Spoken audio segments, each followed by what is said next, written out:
Pour les amis, bonjour.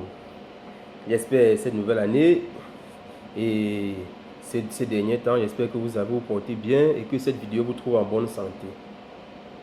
Aujourd'hui, nous allons parler des changements climatiques, c'est-à-dire nous allons parler des modifications du temps et des maladies qui vont avec. Également, nous allons dire comment se préparer avant l'arrivée ou la survenue d'un nouveau climat. En fait, nous avons remarqué, lorsque nous quittons d'un climat à un autre, il y a certains phénomènes que notre organisme se voit modifier. En fait, tout notre organisme est modifié, que ce soit au niveau du fonctionnement, que ce soit au niveau de certaines synthèses, notre organisme est modifié. Déjà remarqué, en saison sèche par exemple, les nuits sont plus longues que les jours. Et oui, c'est pourquoi en cette saison sèche par exemple, beaucoup de personnes arrivent très souvent en retard au boulot. Oui, ça c'est remarqué. Parce qu'ils vont se voir dormir très longtemps et s'abandonner dans le sommeil. Également, vous allez voir également, c'est pendant la saison sèche que la plupart, c'est par on va dire des petites maladies, comme pour le dire souvent, ou alors certaines maladies sont plus récurrentes. Parce que la saison sèche, non seulement elle vient avec des tonnes de poussière, mais également elle vient avec de l'humidité, beaucoup de froid. Parce que la saison sèche, imaginez-vous, il fait plus froid qu'en la saison pluvieuse. Et oui, très important de savoir. Et donc aujourd'hui, nous allons parler des changements climatiques, nous allons parler de la saison sèche, parce que la saison sèche qui est déjà dehors, elle s'accompagne des poussières comme nous l'avons dit. Et aussi, elle vient avec plusieurs maladies. Vous voyez, les maladies telles que la toux, les maladies telles que le rhume, les maladies telles que les infections pulmonaires, l'asthme et bien d'autres. Imaginez-vous que c'est pendant la saison sèche que ces maladies sont les plus récurrentes. Même les personnes dont le système immunitaire est parfois solide, comme on le dit souvent, se voient très souvent attraper ces petites maladies, comme on le dit souvent, et c'est pas très important. Vous voyez? C'est pourquoi nous avons dit, pour se préparer à cela, il faut prévenir le changement climatique. En quoi cela consiste? Déjà que, puisque vous savez, la saison sèche, elle vient avec beaucoup de froid. Déjà, il vous faut préparer déjà des gilets, des pulls verts, également un chauffage si vous en avez. Vous voyez?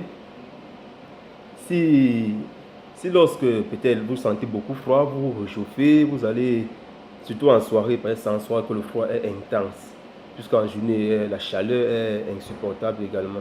Mais en soirée, beaucoup, vous avez le froid, la fraîcheur, vous avez l'humidité. Tous ces facteurs qui vont contribuer à vous donner toutes ces maladies que nous avons citées. Le rhume, la toux, les infections pulmonaires qui vont venir avec la saison. Donc, si vous savez comment prévenir ou bien comment préparer l'arrivée d'une nouvelle saison, il est important pour vous de savoir que vous pouvez être épargné de certaines maladies. Et oui, c'est très important de le savoir. Donc, les changements climatiques peuvent influencer tout l'organisme entier. Parce que déjà, non seulement ça influence l'organisme, mais même le comportement de certaines personnes vont changer. En saison sèche, certaines personnes vont adopter certaines attitudes, par exemple dû au fait des poussières, dû au fait du soleil, de l'intensité du soleil sur la peau. Oui, cela va influencer. Et d'autres vont commencer à appliquer des crèmes sur la peau, des crèmes solaires. Tout ça, contribue à vous donner certaines maladies. Et également, c'est pendant cette saison que le cancer de la peau peut être plus récurrent.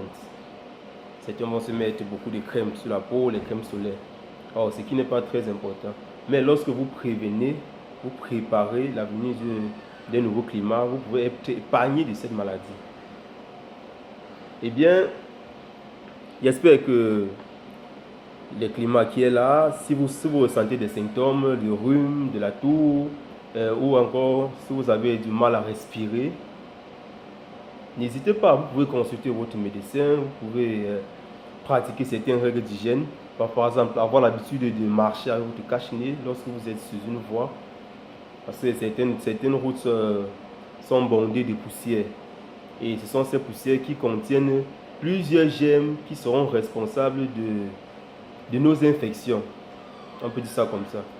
Donc dans ces poussières, vous ne pouvez pas imaginer le nombre. Il y a des milliards de germes dans les poussières que nous respirons tous les jours. Même par exemple dans les maisons, il vous faut très souvent dépoussiérer les maisons, éviter les moquettes, parce qu'en saison sèche, les moquettes que vous utilisez à la maison sont très souvent des réservoirs de poussière. Cela, ça conserve la poussière.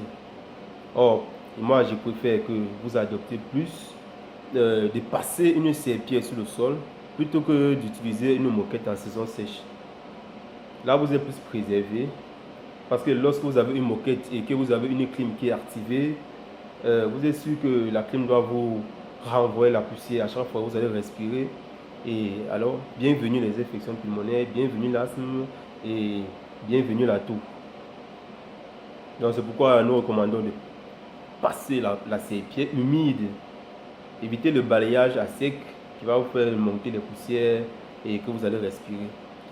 Préconisez le cache-nez lorsque vous êtes dans les voies communes, lorsque vous êtes dans les voies où les poussières bondent énormément. Cela vous épargne de toutes ces maladies que nous avons citées. Eh bien, nous vous souhaitons déjà de rester en santé, d'être en bonne santé.